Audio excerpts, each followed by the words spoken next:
आपल्या परिसरातील ताजी आणि महत्त्वाची अपडेट पाहिजे आहे तर मग आजच C24 तास या आपल्या YouTube चॅनलला लाईक करा, शेअर करा, सबस्क्राइब करा आणि बेल आयकॉनवरती क्लिक करायला अजिबात विसरू नका। श्रीगोंदा नगर विधानसभा मतदारसंघाचे तरुण आमदार विक्रमसिंह बबनराव पाचपुते पहिल्याच आमदारकीच्या कार्यकाळामध्ये विधानसभेमध्ये केवळ प्रश्न उपस्थित करण्यापुरतेच न थांबता त्या प्रश्नांचा सातत्याने पाठपुरावा करून अनेक विषय मार्गी लावण्यासाठी प्रयत्नशील असल्याचे दिसून आले। माजी मंत्री बबनराव पाचपुते यांच्या राजकीय अनुभवाचे मार्गदर्शन लाभत असताना सामान्य जनतेशी कायम नाळ जोडून ठेवणारे आणि गोरगरिबांच्या अडीअडचणींना स्वतःच्या कुटुंबामधील प्रश्न समजून धावून जाणारे लोकप्रतिनिधी म्हणून त्यांनी एक वेगळी ओळख निर्माण केली आहे। अर्थसंकल्पीय अधिवेशनामध्ये राज्यभर चर्चेमध्ये आलेला बनावट पनीर आणि अनलॉक चीजचा विषय प्रभावीपणे मांडत त्यांनी नागरिकांच्या आरोग्याचा प्रश्न विधानसभेच्या पटलावरती पोहोचवला। त्यानंतर सरकारला देखील या विषयाची दखल घ्यावी लागली। पावसाळी अधिवेशनामध्ये सर्पदंशामुळे होणारे मृत्यू रोखण्यासाठी त्यांनी मांडलेल्या सूचना आणि मागण्यांनंतर संबंधित मंत्र्यांनी तातडीने आवश्यक ते निर्देश दिले आहेत। त्यांच्या अभ्यासपूर्ण मांडणीचे सत्ताधारी आणि विरोधी पक्षामधील सदस्य यांच्याकडून कौतुक होत आहे। जसा जसा पावसाळा येतो तसं सर्पदंशाचे प्रमाण हे मोठ्या प्रमाणावर वाढतं। माझ्या मतदारसंघामध्ये काही दिवसापूर्वी जवळजवळ 2 सर्पदंशाचा मृत्यू झाले। एक 20 पडून मृत्यू झाला। मदत पुनर्वसन खात्याच्या वतीने खरं तर त्यांचे विशेष आभार मानले पाहिजे। अवघ्या 24 तासामध्ये त्याचा सर्वे झाला, 48 तासामध्ये त्या कुटुंबाच्या खात्यावर 4 लाख रुपये वर्ग झाले। इतकं तत्परपणे जर सरकार काम करतंय की जर एखादा साप आपल्याला चावला, मग तो नाग चावू द्या, गोनस चावू द्या किंवा मनियार चावू द्या, ह्या राज्यामध्ये या देशामध्ये फक्त एकच अँटीव्हेनम मिळतं। हे कोणताही जरी साप चावला तरी सुद्धा त्याच्यावरचं रामबाण उपाय फक्त एकच औषध, हे असं होऊ शकत नाही।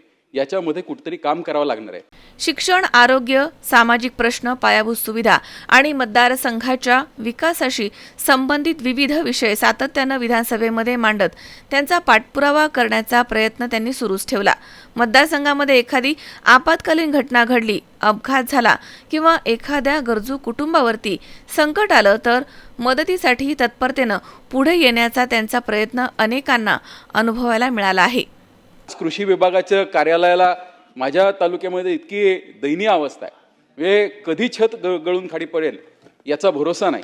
माझी कृषी मंत्र्यांना विनंती आहे की जे फील्डवरती काम करणारे अधिकारी आहेत अशांना वाहनांची तर आवश्यकता पाहिजेच, पण नुसती वाहनांची आवश्यकता नसून त्यांना आज कुठेतरी निवाऱ्याची सुद्धा गरज आहे। म्हणजे त्या कार्यालयामध्ये ज्यावेळेस आम्ही आढावा घ्यायला गेलो त्यावेळेस मी त्यांना विनंती केली की तुमच्या कार्यालयापेक्षा माझ्या कार्यालयामध्ये येऊन आपण आढावा घेऊ, कारण ते कधीही छप्पर पडेल याचा भरोसा नव्हता। त्यासाठी आपल्याला निधीची व्यवस्था करणं अध्यक्ष महोदय गरजेची आहे। गरीब शेतकरी, विद्यार्थी आणि सर्वसामान्य नागरिकांना न्याय मिळावा, त्यांच्या समस्या प्रशासनापर्यंत पोहोचाव्यात आणि त्यावरती मार्ग निघावा यासाठी ते सातत्याने प्रयत्न करतायत, असं त्यांच्या समर्थकांचं मत आहे। माझ्या मतदारसंघामध्ये काही दिवसापूर्वी जवळजवळ 2 सर्पदंशाचा मृत्यू झाले। एक 20 पडून मृत्यू झाला। मदत पुनर्वसन खात्याच्या वतीने खरं तर त्यांचे विशेष आभार मानले पाहिजे। अवघ्या 24 तासामध्ये त्याचा सर्वे झाला, 48 तासामध्ये त्या कुटुंबाच्या खात्यावर 4 लाख रुपये वर्ग झाले। इतकं तत्परपणे जर सरकार काम करतंय की जर एखादा साप आपल्याला चावला, मग तो नाग चावू द्या, गोनस चावू द्या किंवा मनियार चावू द्या, ह्या राज्यामध्ये या देशामध्ये फक्त एकच अँटीव्हेनम मिळतं। हे कोणताही जरी साप चावला तरी सुद्धा त्याच्यावरचं रामबाण उपाय फक्त एकच औषध, हे असं होऊ शकत नाही। याच्यामध्ये कुठेतरी काम करावं लागणार आहे। या जनसंपर्काच्या प्रवासामध्ये माजी मंत्री बबनराव पाचपुते, प्रतिभाताई पाचपुते तसेच त्यांचे बंधू प्रतापसिंह पाचपुते यांचे देखील महत्त्वपूर्ण सहकार्य लाभत असल्याचे दिसून येत आहे। संपूर्ण पाचपुते कुटुंब मतदारसंघामधील विविध प्रश्न सोडवण्यासाठी आणि गोरगरीब जनतेच्या मदतीसाठी सातत्याने कार्यरत आहे, अशी भावना अनेक नागरिकांनी व्यक्त केली आहे। गोरगरिबांमध्ये सहज मिसळणारा स्वभाव, कार्यकर्त्यांवरती असलेला विश्वास, प्रत्येक काम पूर्णत्वास नेण्याची जिद्द आणि विकासाचा ध्यास या गुणांमुळे विक्रमसिंह पाचपुते यांनी अल्पावधीमध्ये एक अभ्यासू आणि सक्रिय लोकप्रतिनिधी म्हणून आपली एक वेगळी ओळख निर्माण केली आहे। त्यांच्या वाढदिवसाच्या निमित्तानं काष्टीसह संपूर्ण श्रीगोंदा नगर विधानसभा मतदारसंघामध्ये उत्साहाचं वातावरण दिसून येत आहे। कार्यकर्ते, समर्थक आणि अनेक नागरिक एकच सदिच्छा व्यक्त करतायत। जनतेच्या प्रश्नांसाठी सातत्यानं झटणाऱ्या या तरुण नेतृत्वाला भविष्यामध्ये महाराष्ट्राच्या मंत्रिमंडळामध्ये स्थान मिळो आणि जनसेवेचा हा प्रवास अधिक व्यापक हो. वाढदिवसाच्या मनपूर्वक शुभेच्छा. सुहास कुलकर्णी, C24 तास, श्रीगोंदा.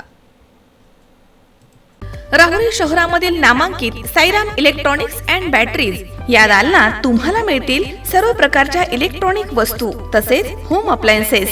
साईराम इलेक्ट्रॉनिक्सचं नातं आहे खास. प्रत्येक घरात गुणवत्तेचा विश्वास. उन्हाळ्यामध्ये थंड कूल करण्यासाठी AC, fridge, cooler, deep fridge यांची भव्य अशी रेंज. साईराम इलेक्ट्रॉनिक्स, खरेदी विक्री संघ, नगर मनमाड रोड, राहुरी. तेव्हा आजच साईराम इलेक्ट्रॉनिक्स या दालनाला भेट द्या आणि आनंदाची सुरुवात करा. Sairam hospital test tube baby centre. नमस्ते, मी डॉक्टर सोनाली माने, साईदाम हॉस्पिटल राहुरी, वंध्यत्व तज्ज्ञ व एम्ब्रॉलॉजिस्ट तज्ज्ञ. आपल्या इथे IVF-बद्दल अत्याधुनिक उपचार पद्धती उपलब्ध आहे.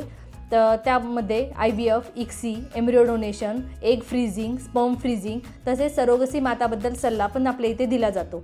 आपल्या इथे हमखास गुण येण्यासाठी प्रयत्न केले जातात. साईदाम हॉस्पिटल, लॅप्रोस्कोपिक सेंटर आणि test baby center. Court area, Bhagyashree हॉटेलच्या पाठीमागे, राहुरी. पाठदुखी, कंबरदुखी, खांदादुखी, सांधेदुखी तसंच मणक्याच्या आणि पॅरालिसिस आजारांपासून डॉक्टरकडे जाऊन वैतागले आहात का? तर आहे ना राहुरीमध्ये आयुर्वेदिक खात्रीशीर उपचार. Doctor Melavane hospital and spines care therapy centre, Rahuri bus stand समोर. डॉक्टर केतन धनंजय मेळवणे. संपर्क 9890 42 52 40. 25 वर्षाची परंपरा. Doctor Melavane hospital.